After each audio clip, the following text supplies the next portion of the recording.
আসামে 2026 সালে জোরহাট লোকসভা 10টি বিধানসভার এখানে মোট জনসংখ্যা এলো। এখানে বৌদ্ধ বসবাস করে 0.3%, খ্রিস্টান বসবাস করে 2.49%, জৈন বাস করে 0.04%, মুসলমান বসবাস করে 6.99%, এসসি হিন্দু ভোটার বসবাস করে 5.46%, এসটি হিন্দু ভোটার বসবাস করে 7.7%।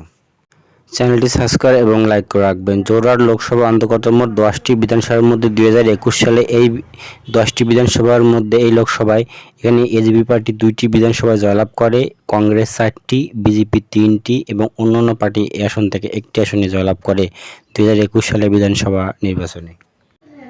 চ্যানেলটি সাবস্ক্রাইব এবং লাইক করে রাখবেন। জোরহাট লোকসভাটি 1971 সাল থেকে 2024 সাল পর্যন্ত এই লোকসভাটি কোন দল কতবার জয়লাভ করে? এখানে কংগ্রেস 9 বার, বিজেপি 2 বার এবং অন্যান্য দল এখানে একবার এই আসনটি জয়লাভ করে। চ্যানেলটি সাবস্ক্রাইব এবং লাইক করে রাখবেন। জোরহাট লোকসভাটি অন্তর্গত 10টি বিধানসভায় 2024 সালে এই লোকসভায় কোন দল কটি আসনে লিড নিয়ে এগিয়ে থাকে? 2024 সালে লোকসভা ভোটে এখানে কংগ্রেস 9টি বিধানসভায় লিড নিয়ে এগিয়েছিল এবং বিজেপি একটা বিধানসভায় লিড নিয়ে এগিয়েছিল 2024 সালে লোকসভা ভোটে। চ্যানেলটি সাবস্ক্রাইব এবং লাইক করে রাখবেন। 2024 সালে লোকসভা ভোটে এই আসনটি জয়লাভ করে কংগ্রেস।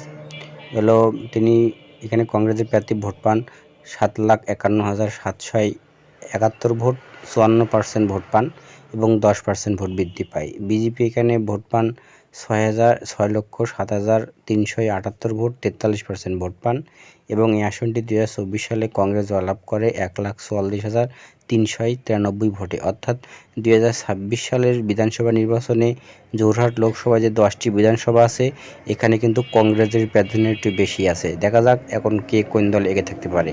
চ্যানেলটি ভালো লাগলে সাবস্ক্রাইব এবং লাইক করে রাখবেন। ধন্যবাদ।